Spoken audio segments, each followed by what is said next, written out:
అత్యాధునిక labs, international collaborations, advanced placements. మీ dream career ని రీచ్ అవ్వడానికి మీ best choice Godavari global university. Hi, hello, నమస్తే, welcome back to iDream Media. Nvidia ఈ కంపెనీ గురించి చాలా మందికి ఐడియా ఉండే ఉంటుంది, ముఖ్యంగా ఐటీ వాళ్ళకి. ఎందుకంటే ఇది ఒక సంచలనాత్మకమైన క్రియేషన్స్ అనేవి చేస్తూ ఉంది ఈ ఐటీ రంగంలో, అంతేకాకుండా ముఖ్యంగా క్రియేషన్కి సంబంధించి. అండ్ ఈ ఎన్విడియాకి సంబంధించిన సీఈఓ రీసెంట్గా ఒక సంచలనమైన స్టేట్మెంట్ ఇచ్చారు. ఏంటంటే ఇండియాలో ఉన్న ఐటీ జాబ్స్ అన్ని కూడా మాయమైపోతాయి. ఈ స్టేట్మెంట్ ఇవ్వడానికి గల కారణాలు ఏంటో తెలుసుకుందాం. దీన్ని మనకు ఎక్స్ప్లెయిన్ చేయబోతున్నారు అనలిస్ట్ నరసింహ గారు. సార్తో మాట్లాడదు. Hi sir. హాయ్ అండి. ఒక కంపెనీకి సంబంధించిన సీఈఓ, అంతేకాకుండా ఆ ఫౌండర్ కూడా ఆయన, అలాంటి పర్సను మన గురించి ఇలాంటి స్టేట్మెంట్ ఇవ్వడం చాలా విచిత్రంగా అనిపించింది నాకు. ఎందుకంటే ఇండియన్ ఐటీ అనేది చీప్ లేబరే కాకుండా క్వాలిటీ వర్క్ కూడా ప్రొవైడ్ చేస్తుంది అనే విషయం ప్రపంచం మొత్తం తెలుసు. అలాంటి దగ్గర జాబులే పోతాయి అనడానికి రీజన్ ఏంటి తెలుసుకోవచ్చా? ఆయన ఇచ్చిన స్టేట్మెంట్లో ఇండియాని ఎక్కడ మెన్షన్ చేయలేదు, కానీ ఇండైరెక్ట్గా he has actually talked about మీరు అన్నట్టు ఎవరైతే బల్క్లో తక్కువ శాలరీకి క్వాలిటీ వర్క్ ఇచ్చే మాన్యువల్ వర్క్ ఏదైతే ఉంటుందో. ఎందుకంటే ఎన్విడియా అనే కంపెనీ ఏం చేస్తుంటే జీపీయూస్ క్రియేట్ చేస్తుంది. ఈ GPUs are the base for AI. ఇప్పుడు ఆర్టిఫిషియల్ ఇంటెలిజెన్స్ ద్వారా చాలామందికి జాబులు పోతున్నాయి, ఎలాంటి జాబ్స్ పోతాయనే భయంలో చాలామంది ఉన్నారు. అవును. సో ఒకనొక మీటింగ్లో ఆయన ఏం చెప్పారంటే, ఈ డైరెక్ట్లీ డిక్లేర్డ్ మేము ఇప్పుడు తయారు చేసే ఏఐ వల్ల ఏదైతే ఇప్పుడు మీరు వాడుతున్న సిస్టమ్స్ ఉన్నాయో ఆ సిస్టమ్స్ అంటే పీపుల్ మీద డిపెండెంట్ అనే సిస్టమ్స్ వాడుతున్నారు. రాను రాను ఏజెంట్ల మీద డిపెండెంట్ సిస్టమ్స్ తయారు చేస్తాము. ఏజెంట్స్ అనేది ఏఐలో వన్ ఆఫ్, అంటే మనకి మనుషులు ఎలాగో ఏఐకి ఏజెంట్స్ అలాగా.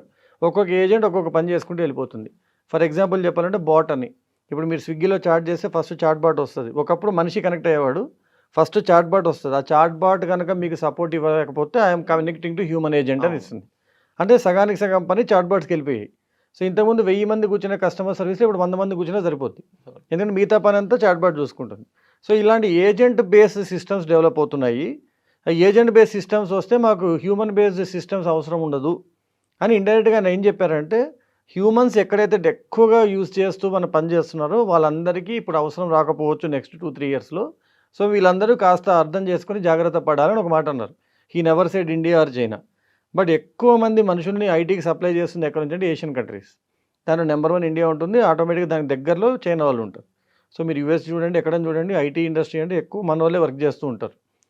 సో నిజంగా వీళ్ళందరి పని ఏజెంట్స్ తీసుకుంటే సో వీళ్ళందరికీ జీతాలు ఇవ్వాల్సిన అవసరం ఉండదు.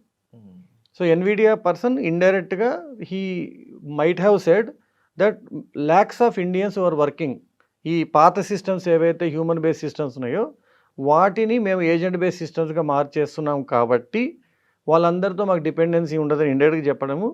అది ఖచ్చితంగా మన ఇండియన్ ఐటీ ఇంజనీర్స్ ఎవరైతే ఉన్నారో they have to be very careful that okay దీనికి తగ్గట్టుగా ఇప్పుడు ఇండియన్ కంపెనీస్ కూడా ఎన్హాన్స్ అవ్వాలి, అప్గ్రేడ్ అవ్వాలి అని చెప్పడము నాకు తెలిసి డైరెక్ట్గా ఇండియన్ కంపెనీస్కి ఒక చిన్న హింట్ ఇచ్చినట్టుగానే.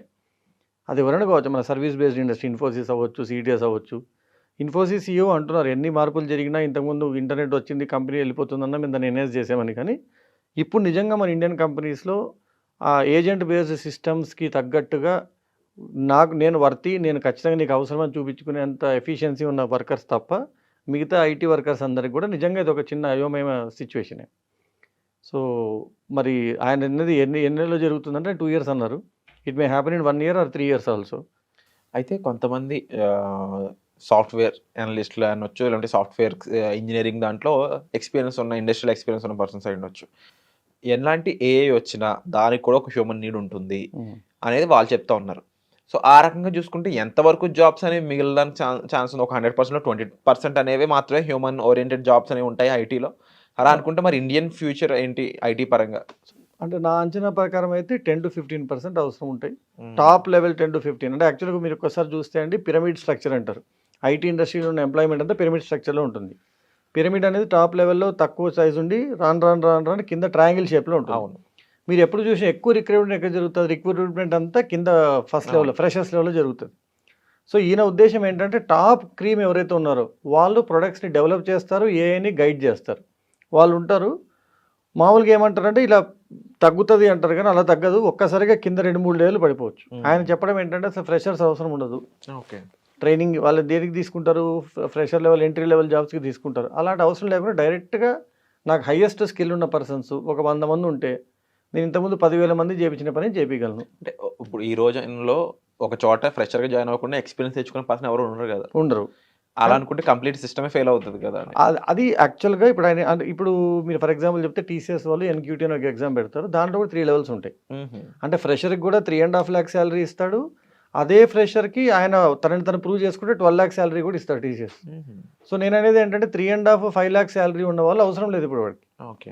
వీళ్ళు 10 మందిని తీసుకునే బదులు 5 మంది 12 లాక్ సాలరీ పెట్టుకొని వీళ్ళతో వాళ్ళకి కావాల్సిన డబుల్ పని చేసుకునేంత ఎఫిషియన్సీ వాళ్ళకు ఉంది, స్కిల్ ఉంది కాబట్టి he is ready to pay. అంటే ఒక ఇండివిజువల్ అనేవాడు వాడు ఎలా అయినా ఉండేవాడి, వాడు స్కిల్ సెట్ ఉండాలి, వర్క్ Correct. ఎక్స్పీరియన్స్ అనేది వాడు ఆ స్కిల్ తెచ్చుకోవాలి. స్కిల్ తెచ్చుకోవాలి. అంటే ఇప్పుడు ఫర్ ఎగ్జాంపుల్ ఏఐ ఉంది. ఏఐని ఎలా నేను దాన్ని స్లేవ్‌గా వాడుకోవాలో తెలిసినవాడు క్రీమ్. క్రీమ్. ఏఐ ఏం చెప్తే అది నేను చేద్దాం అనుకున్నాడు ఏఐకి అవసరం లేదు. సో అది ఈ పిరమిడ్ స్ట్రక్చర్‌లో లాస్ట్ 2 లెవెల్స్ ఒక్కసారిగా పడిపోయే ఛాన్స్ ఉంది. అక్కడే మనకి దగ్గరగా 5-6 లక్షల మంది ఐటీ ఎంప్లాయీస్ ఉన్నారు. సో ఉడతా భక్తి విద్యలు అయితే ఇంక పనికిరావు. పనికిరావు. ఆ రకంగా చదువుకొని ఏదో వచ్చే అంటే ఒక కాపీ కోడింగ్ కొడదాం అనుకున్న వాళ్ళకి ఇంకా ఫ్యూచర్ లేదు. లేదు, ఎందుకంటే they have to be very good at coding. అంటే ఎంత బ్యాక్ లెవెల్కి వెళ్ళి ఏఐని మార్చి కోడ్ చేయగలిగిన వాడు, ఏఐని గైడ్ చేయగలిగిన వాడు, ఏఐ నాకు హెల్ప్ కావాలన్నప్పుడు దాన్ని హెల్ప్ చేయగలిగిన వాడు, అంటే దాన్ని ప్రాంప్ట్ ఇవ్వగలిగిన వాడు, అలాంటి స్కిల్ ఉన్న వాళ్ళు మాత్రం ఉంటారు. సో ఆయన ఇండైరెక్ట్గా చెప్పింది ఏంటంటే ఇంకో దాంట్లో కూడా ఒక మీటింగ్లో కూడా ఏమన్నాడంటే ఇప్పుడు అందరూ ఊరికే కంప్యూటర్ సైన్స్ వైపు వచ్చే బదులు మీ హాబీస్ వైపు వెళ్తే కనీసం you will have life as well as you have happiness. So అసలు చాలా బిగ్ ట్రాన్స్ఫర్మేషన్ వైపు అయితే అడుగులేస్తున్నాం అనిపిస్తూ ఉంది. అండ్ ముఖ్యంగా ఈ ఆల్రెడీ గ్రాడ్యుయేట్ అయిన వాళ్ళ గురించి నా డౌట్ అంతా కూడా, మరి వీళ్ళకి ఆల్టర్నేటివ్ జాబ్స్ ఏమున్నాయి, వీళ్ళ పరిస్థితి ఏంటి అని కూడా క్వశ్చన్ వస్తూ ఉంది. అవును. మరి అలాంటి వాళ్ళకి ఏమైనా మీరు ఏమైనా ఛాన్స్ ఎటువంటి వాటిలో ఉన్నాయి అని చెప్పడానికి ఏమైనా స్కోప్? అంటే ఇప్పుడు ఫర్ ఎగ్జాంపుల్ ఇప్పుడు జరుగుతున్న ప్రాబ్లం ఏంటంటే లాస్ట్ 10-15 ఇయర్స్ నుండి every graduate, BTech graduate, mechanical అయినా ఈసీ అయినా ఎవరైనా సరే they are going into IT only. అవును. వాళ్ళకి ఇష్టం ఉన్నా లేకపోయినా అక్కడే ప్లేస్మెంట్స్ ఉన్నాయి కదా అని. ప్రాబ్లం ఇంకొకటి ఏంటంటే కాలేజెస్ కూడా వాళ్ళకి ఏమేమి అవేర్నెస్ ఉందంటే ఇంకా ఏమేమి ఆప్షన్స్ ఉన్నాయని అవేర్నెస్ ఇవ్వట్లేదు. So there are multiple sectors like public sector, banking sector, ఎందుకంటే వాటిలో ఎవ్రీ ఇయర్ వేలాది జాబ్స్ పడుతూనే ఉంటాయి. And they pay more than what these software companies pay for a fresher. So మేము యాక్చువల్గా through our Lace academy what we were doing is we were trying to create awareness. ఐటీలో చేరి 1-2 years అయ్యి dissatisfy అయిన వాళ్ళు కూడా మా దగ్గరకు వచ్చి చాలామంది banking and public sector staff selection దాంట్లో జాయిన్ అయిన వాళ్ళు కూడా ఉన్నారు. అదే వాళ్ళు 2 ఇయర్స్ ముందే తెలుసుకొని ఉంటే ఆ 2 ఇయర్స్ కూడా వాళ్ళకి వేస్ట్ అయ్యేది కాదు. So this is a time where parents and people have to understand, okay నాకున్న స్కిల్ సెట్కి ఇంకా ఏమేమి జాబ్స్ ఉన్నాయి.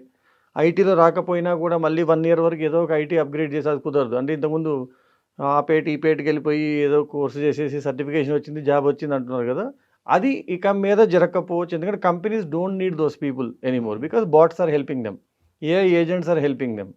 ఎంత కంపెనీ వాడైనా పాపంలో పిల్లవాడని మిమ్మల్ని పోషించాడు, మీకు స్కిల్ ఉంటేనే తీసుకుంటాడు. అండ్ స్కిల్ ఉన్నవాడు ₹2-2 పని చేయడు, నాకు లక్షిస్తేనే పని చేస్తా అని డిమాండ్ చేయగలుగుతాడు.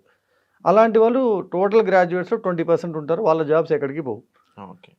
సో డెఫినెట్లీ మీరు చెప్పిన విధంగా అలాంటి ఆల్టర్నేటివ్ సెక్టర్స్ వైపు అడుగులు వేస్తే కాస్త బెటర్ లైఫ్ అనేది వాళ్ళు చూడడానికి స్కోప్ ఉంటుందని నాకు అనిపిస్తూ ఉంది. ఇలాంటి డీటెయిల్స్ కోసం అయితే మీరు డిస్ప్లే అవుతున్న నెంబర్స్ కాల్ చేసినట్లయితే సార్ మరింత ఇన్ఫర్మేషన్ మీకు ప్రొవైడ్ చేస్తారు. వచ్చే ఎపిసోడ్లో మళ్ళీ కలుద్దాం. Thank you so much sir. Thank you అండి.